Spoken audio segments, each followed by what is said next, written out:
everybody. Yeah, I just had to do it. I love that Peter Gunn thing.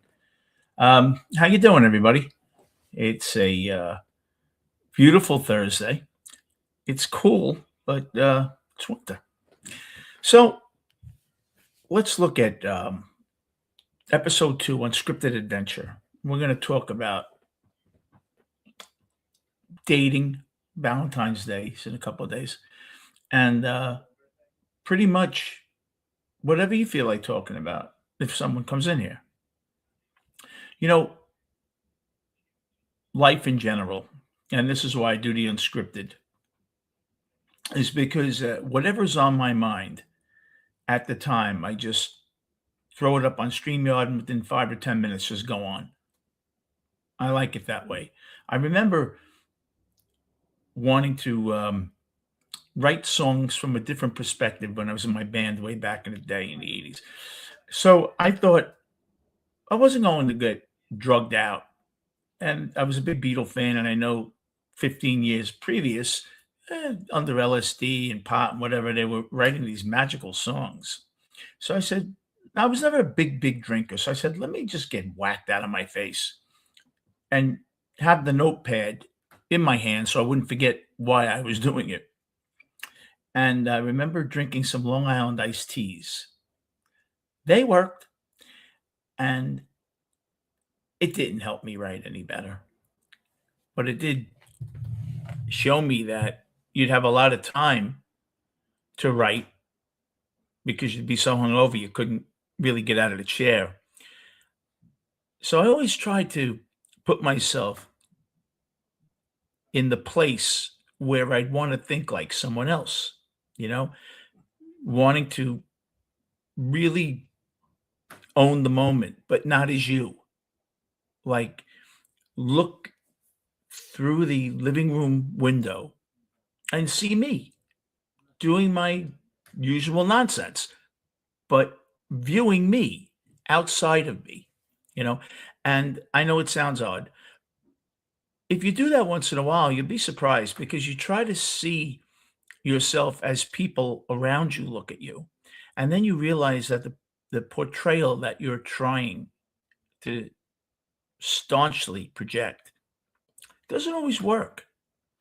I'll give you, for instance, I remember bouncing, whether it be Shout, China Club, wherever I bounced, Heartbreak in the 80s. And I was security. So I'd see guys every week, same faces. And I'd notice guys actually walk in a little differently from week to week. Actually, a different gait, how they walked, spoke a little more cavalier, even dressed a little different, tried a different hairstyle. I'm being serious. And I'd see people trying to reinvent themselves in front of me or in front of the club, when all they had to do is pick one and work on it. Major league ball players that go into a 1 for 30 slump, they tinker with their stance. They raise their hands, drop their hand, and then they end up going 1 for 50 because you trust what got you to the major leagues, right? So I always thought, why not just be who you are and work on it? I'm not saying, to don a British accent like Madonna did 25 years ago. She started speaking British all of a sudden, but she was brilliant PR person. Madonna, every 5 to 7 years, she became Jewish. She wanted to be talked about, became relevant again. And I think when you just get to the point of your life where you realize that nothing has worked, generally speaking, nothing has worked because you never bothered to practice at it. You can't keep on trying a different stance every time you get into the batter's box. You can't try a different swing every time you're on the golf course. You have to stay focused. You have to realize that this is you. You are an individual. No one is really like you. I could get De Niro to come in here, Pacino. They might be more entertaining than me, but they cannot be a better Vinnie Bracco than Vinnie Bracco can be. I've fallen trap to wondering, like, who am I? I'll give you a perfect example. My father was a Green Beret, a tough guy. I never thought I was a tough guy. I became a karate expert because of my father. But I had one foot in his world and one foot in mine, which meant I wasn't standing anywhere until I realized that, hey, there's nothing wrong with me not being a Green Beret, not being a paratrooper, me just being me. When you own it, it may not feel better, but other people see it's you. Emmanuel, other people see it's you. And at least they know you're making an effort to be you. And I mean it.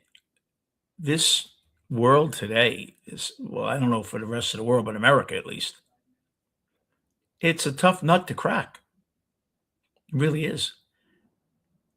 If you're listening on your mobile device, if you swipe over, there's a hype button that will hype the channel a bit. If you can do that, I'd appreciate it. If you're on a mobile device, you'll see hype there. I think you have to swipe a bit. And a like and subscribe would be nice too. You don't have to, but so when I look at the unscripted adventures, I look at what I felt like right now. What did I want to talk about right now? Not what I wanted to talk about last night and scheduled it for today. Because do you know how many times I schedule a show? I don't know if you've ever noticed it, and then change the title. Because what I feel like at 5:25 tonight isn't what I'm going to feel like 8:25 tonight. I might be a little more tired. Things might have gone on. I might have heard some music that really inspired me. Oh, let me do a show on music, movie. But I guarantee you, I'm not going to feel exactly the same. So when I do the unscripted, I come on here. Not that my content's any great shakes to begin with, but I just start talking about whatever I'm feeling at the moment. And with Valentine's Day approaching, I remember some Valentine's days. I remember in being in school, the girls did this.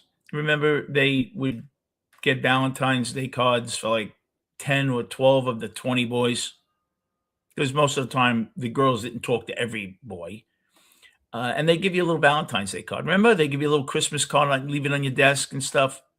I remember that as young as 9 years old, 10 years old. And I just remember that. I remember that even at that time, I'm sure a 9-year-old didn't tell her mother, "Oh, we gotta go to Genevieve's drugstore. I have to buy the Christmas cards." The parents must have thought of it. I remember what was very hurtful. I was always fairly popular. Um, when a girl would invite you to her birthday party, and you could see some guys were left out. Guys, 10-year-olds, in 4th grade or whatever. And it must have been hard for those kids. Must have been. Not that you missed all that much other than a Carvel cake. But I think you roll with that mentality. And I think what happens is the more unpopular you believe to be, it's a self-fulfilling prophecy. And I think the nerdy kids, the kids that are very introverted, shy, not popular, I think a long way, the long road started not being invited to little Laurie's ninth or 10th birthday when you didn't get a invitation on your desk, when you didn't get a Christmas card, a happy Valentine, maybe even will you be my Valentine? I got one of those in junior high.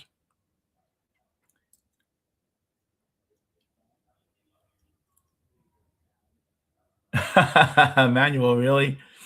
No, I Mickey Rourke, right? 1985 or 86. Yeah, that was Mickey Rourke. I always said if Mickey Rourke died in 1987, he would have been our James Dean.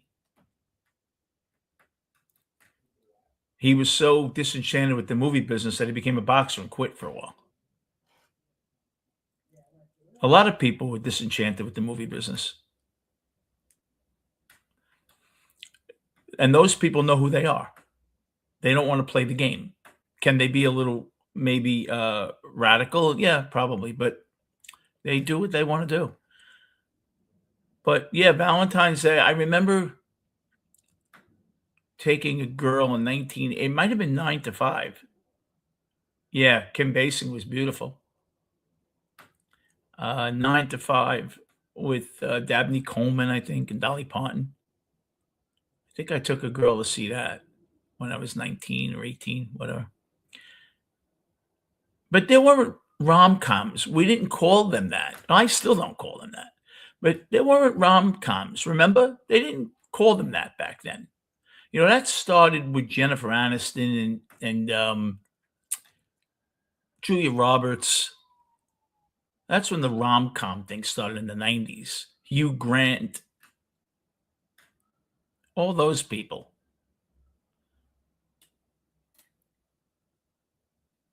They just took over. That was the movie industry, the rom-com. You know, every few decades, something becomes big. In the 70s, 80s, the trilogies, right? Indiana Jones, Rocky, First Blood, Rambo.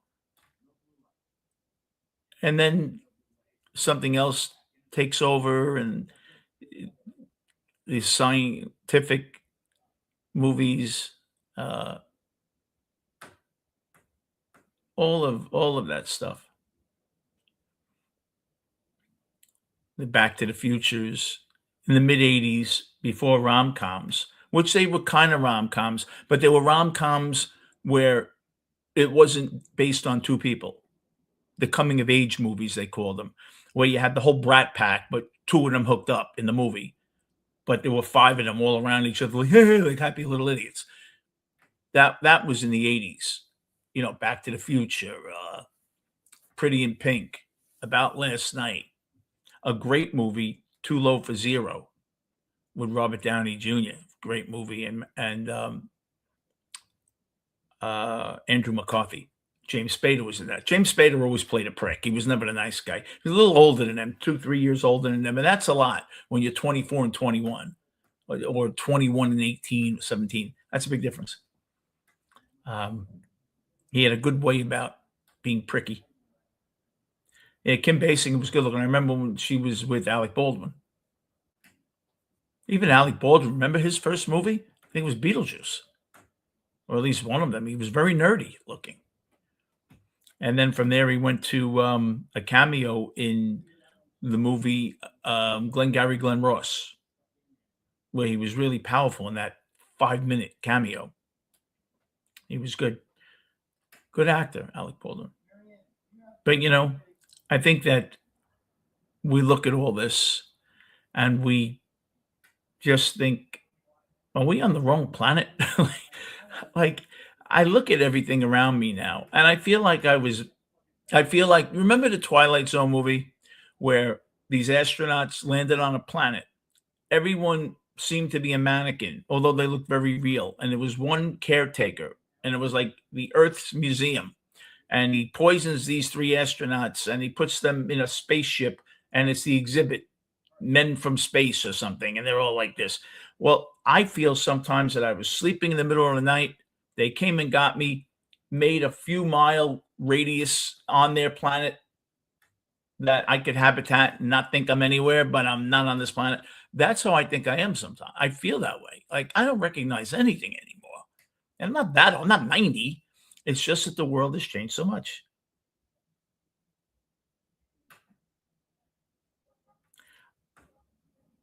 Oh, yeah, yeah, he did. Yeah, he was an attorney. He was an attorney, and he wanted in on the pie. Yeah, James Spader's a good actor. I met him a while back, and we went to dinner. He's a very nice guy. See if I can find it for you. And he told me something interesting, James Spader. I'll find it for you.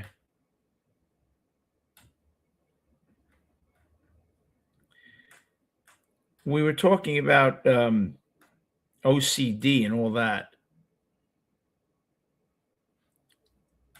and he told me that he couldn't get a job. Can you imagine he couldn't get a job?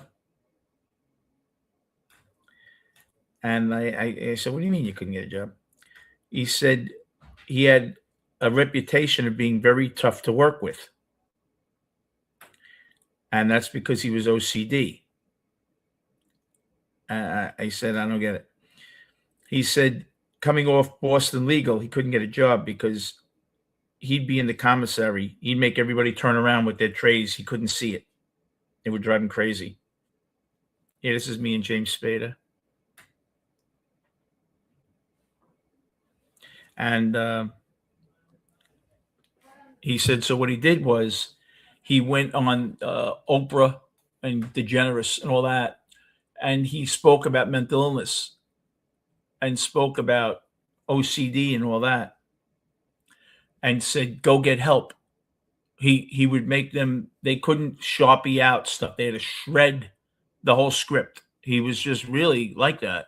When I took the picture with him outside his house on Jane Street, I went with my friend who's an actress. She had to give him something. And he, even fans were going to take pictures with him. He's no, you should be on the right. You should be on the left. Jesus Christ. You know what? Forget it. I'll buy a glossy. But he was a nice guy. He was partners in the Village Vanguard. He loves the saxophone. And I don't know if you know, he was partners in that Village Vanguard. And we went there. Now, it was around the first or second season of Blacklist. I hadn't seen it. Yeah. Patty, how are you? Blacklist. And he was very interesting with that. He used to take a train from Washington to New York. He was married to, well, he wasn't married to it. The girl that answered the door when I went to his house, from the general's daughter, the woman that John Travolta finds dead, that was his kind of girlfriend. He had two older kids who lived in LA. And he had a young child with this girl, and he lived off Jane Street, right near Piccolo Angelo. Sheryl Crow lived in his building. And he was really nice. And he used to take the train continually back and forth. But he was a nice guy. I haven't spoken to him in a couple of years, but he was a nice guy. Very nice. He had a rented a condo in Georgetown when they filmed in Washington. Actually, about a block and a half away from where The Exorcist was filmed. Oh, really? Yeah, he's terrific. A very, very bright guy. His parents, he left his house in Boston when he was like 17 and came to New York. I forget if his parents were teachers or artists or something. Very liberal family. He's a big lib.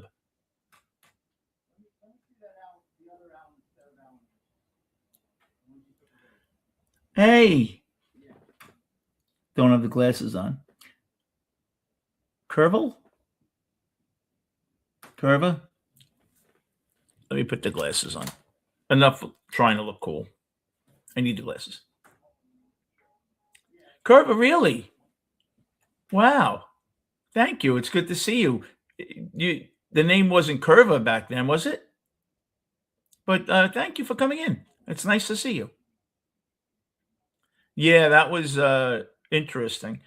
People when I first came into YouTube, I'd have 150 people in my chat because the mob tube stuff was going on, and I'm not gonna say I got drawn into it. No one grabbed me and handcuffed me to the computer and said, "Go watch this channel."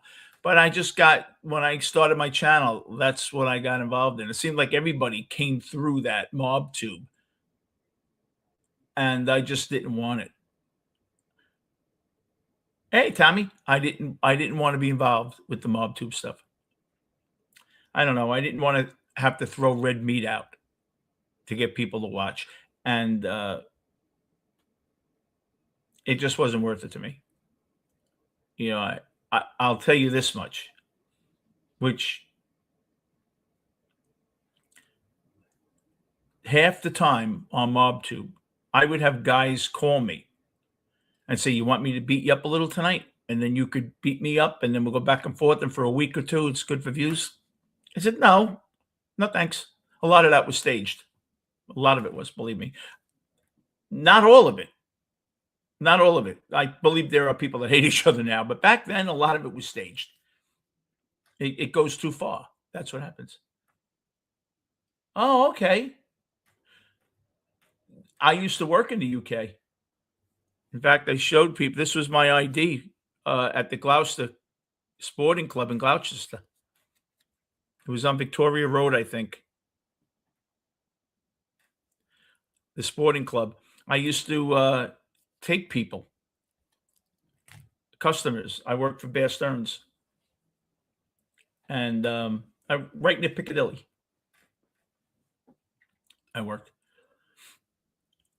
But Curve Nord, yeah, that's great. Your football team, which is soccer, yeah. It makes sense. It makes a lot of sense. I used to stay at the Gloucester Hotel, which is about a mile from, Harrods. Harrods was the nicest oh my god. Harrods was amazing. I loved it. They had a food court on the bottom of Harrods. They had caviar for $800. Oh, you're up in Scotland. Oh, okay. Good for you. It must be cold in Scotland. That's why Robin Williams said he was always hairy. It's gotta be cool in Scotland now. But that's beautiful up there. When I was, in England, I went to, Ireland and met someone that I knew. She lived in Katy in County Armagh. If you had a cold, it hit the front paper, the front page. That's how small it was. But it was beautiful. Well, that in August in England, it's gray and rainy, isn't it? The English rain. Yeah, but that's beautiful up there, Wales and all that. Yes, Tom. I just couldn't deal with it. I couldn't deal with it. Well, I was going through a health issue at that time too, but I just couldn't deal with it. Ripping people apart constantly. What fun is that? Now, also, I'm fortunate that I don't have to do that to pay my rent. A lot of people depend on this for the extras, car insurance and stuff. I'm fortunate I don't have to. And God knows I don't make any money. I don't even make my StreamYard money back, $50 a month. But you know what? I'm fine with that because I've met friends. I enjoy it. It's like group therapy. And I don't have to feed everybody and give them coffee in the living room. It's perfect. But yeah, we did, Tommy. We came out of it. Tommy was around doing the Four Horsemen and almost became one. It was like Billy Preston almost becoming a Beatle.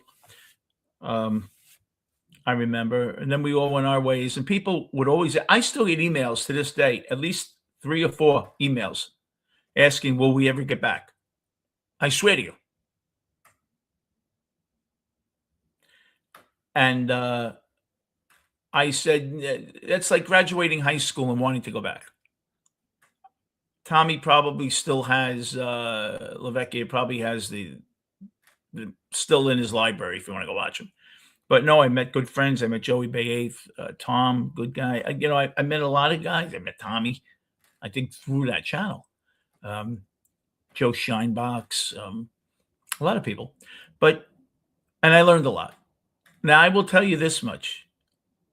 Inter Milan, this is what I will tell you. Very rarely will I go on YouTube and watch shows to see who I want to be. I'll watch shows to see who I don't want to be, if that makes any sense to you. And all the people that got out of that garbage. Look, I remember Theme Do came on my channel as a guest way before he ever had a channel. Tommy Stiggs, way before he ever had a channel, came on The Horseman. Uh, and a lot of this things sprouted out of that. Joey Bay never had a channel before The Horseman, and then he went on his own. Loans Without the Broken Bones. Yeah. Yeah. Yeah. What was it? JVS Capital? I think it was JVS or JSV Capital. He was a good guy. Jason, excellent guy. And we used to joke around with him. I forget what we used to say to him. We used to joke around with him. But he's a good guy. Good guy. He's a beautiful family. Yeah, very good guy. Very good guy. But he's a working guy. He was a legitimate guy who just liked YouTube, like all of us. The only difference was at one time, Tommy and I weren't legitimate. Other than that, though. But it's been long enough where we are honorary legitimate. It's kind of like if they can give Bill Cosby from Harvard an honorary degree, Pee Wee Herman should have had a degree before Bill Cosby. Well, then Tommy and I can say we're legal. Well, first of all, we are. We don't do anything wrong. But, beat yourself up, time is over. We regretted what we did. We had a ball and we didn't. You know what's funny? We regretted that the ultimate sacrifice where his mom had to see him go to jail and all that. But we don't regret the experience. Honorary, right? Because the experience, I think, grew me up a lot. Yes, Joey, Jason, Tom, and me, and Tommy would come on once in a while. Joe Shinebox, who was a good guy, Joe. Very good guy. We met a lot of good people. But I remember in the day when I was on, Jeff Nadeau used to come on all the time. I had him on the night after his fight. Yeah, we ran with the circles. Tom, I haven't spoken to. Joey, I spoke to about a month ago. He's doing well. He's doing well. He not into the YouTube stuff really anymore. He's got a lot of responsibility now. But no, he's doing well though. We don't talk to each other obviously like we used to because we don't do the stuff that we used to. Yeah, they do. Yeah, they do is an acquired taste for some people. Listen, he's very informative. I think he goes a little too far. One day he's going to bark up a tree that's going to bite back. And look, God bless him. He has a big channel. I'm sure he makes coin doing it. I just I don't know. You shouldn't be talking about guys that are still in the life.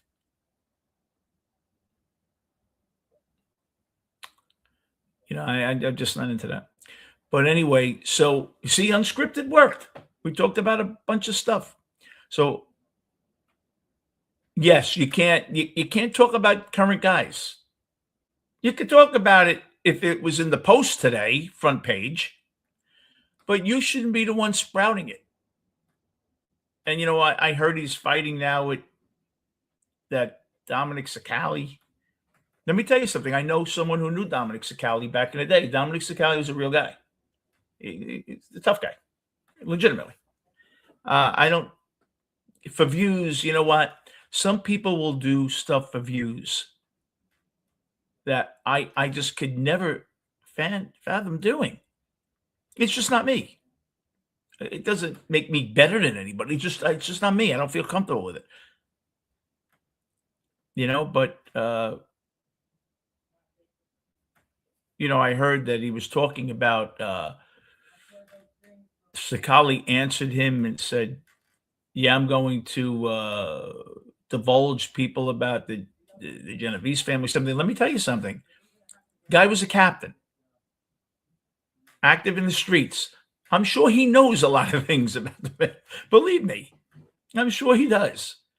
I wouldn't recommend him going out and doing that, not for any other reason, but, you put your family at risk, and you got some loose cannons that could do something to scare you, and it ends up hurting somebody. Oh, he was capable. Yeah, he was capable. My friends know him from Canarsie. He was a capable guy, big guy. But, you had to be somewhat capable. But right, it's like my friend, um, Dom Crea, and I met his father way back before I knew Dominic. Um, a 90-pound weakling can pull a trigger. I remember he told me that one of the first conversations. I met him at lunch, and he was telling me that, and it's true. And there are people that would not be advisable, Curva. But look, Jeff feels that's his media presence. That's what he does for a living, he feels. That's up to him. But not that he should ever get approached. There's no reason for anybody ever to get hit. But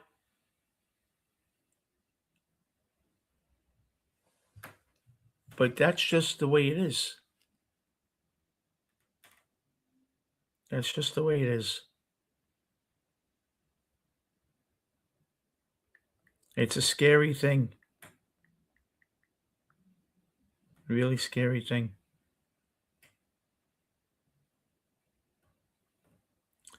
And you don't know what tomorrow has in store, but you got to watch it. You got to watch it because it's very scary. And I'll tell you, I, you have people. No, no, Curva, you didn't. Um, you have people that get off on this stuff of going after people. Really do. And I will tell you this much. Now, I'll tell you something. Now, I never really thought about it so much. When you really start thinking about integrity and what you believe in, it's very Speaking easy of them, for somebody.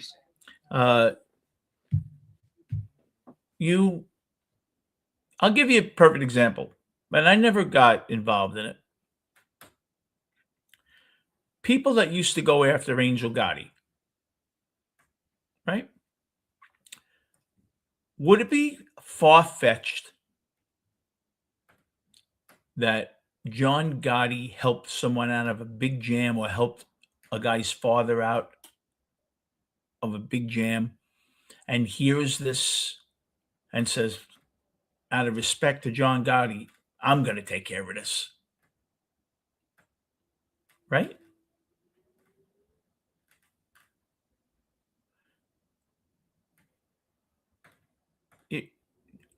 That could happen. I'm not saying you should be scared of people, but I'm saying you don't have to go out of your way to ruffle people up. You don't walk into a wedding and say that bride's not pretty. She's fat. You don't do it. You just shut up. It doesn't mean you're weak. It means you're just not going to open up a whole can of worms. For what reason? What do you get out of it? Really, what do you get out of destroying a woman? Like, okay, even if the woman is playing in the men's sandbox and throwing shit at you, still don't hit her. You mind if she comes after you, smack her off you? You're not gonna cold cock the woman, right? Is it right what people do on here? No. I've done things on here that aren't correct. I know I haven't. Been always I've tried to learn from it. I certainly have tried to learn. I try not to hurt people and stuff like that. And it gets tough when people are talking about you continually. Now, I don't think people talk about me anymore because I'm irrelevant. I got the smallest channel. I have, I think, 7,500 subscribers, and a lot of them I get from my music shorts. I don't know how to buy subscribers. Anybody that knows me on here knows it's true. I can't even get a nice opening on here. I don't know how to do it. So, but I like doing the music. I get at least 100 comments a day, maybe 150 on the song. Thanks, you brought a memory back. And that's all I like. Right, Emmanuel. Yeah. No, someone is going to push the wrong button one day. And some sympathizer who maybe the father helped his father out of a jam or him out of a jam is going to say, "Oh, yeah, this is for you." I've seen it happen. Not on YouTube, but I've seen it happen. You know what? You just like everyone always used to joke around, just let them talk. You just let them talk. I know it's annoying. I know. Because you feel you're giving someone carte blanche to go after you and you can't retaliate, and they're doing it because they feel you can't retaliate. So you don't put yourself in that. But I got to tell you, I, her father was a big folk hero to certain people. And there are always people that love the stories. Look, she's got a she's got a Patreon channel. She has all this. I can't. I'm not in her league, but I wouldn't want to be in that league. I wouldn't want to come on and every single day talk about the same thing. I'd rather have 5 viewers and talk about music that I leave the screen feeling good. When I started in this, I used to have 150 people in my chat and leave the screen feeling like shit and hoarse because I was screaming on there. Me and Joey was screaming on here. Tommy was on. It wasn't worth it. Don't need the bullshit. I'm 64. Maybe if I was 40, I probably would have been much more ready for it. But I just, I thought I was past that. And I'm glad I stayed out of it because it just, look, I think Jeff Nadeau said there are certain places he's afraid to go. Do I want to take my kid, who's not a kid anymore, to Vegas and someone sees me and wants to hit me with a bat? Why? Because of a YouTube channel? Now, if I'm making 10,000 a week, 10,000 a month, I'll take the shot. Not to make $8 a month. I'm not doing it. I don't need it. I do this because I enjoy talking to people. And I like people that have the same interests as I do. Which my interest right now is going down and having my dinner. Thank you, everybody, for coming in. I really do appreciate it. It means a lot to me. It truly does. And you guys be safe. That's the main thing. But don't take any shit from anybody. You weren't put on this earth for that. Good night, everybody.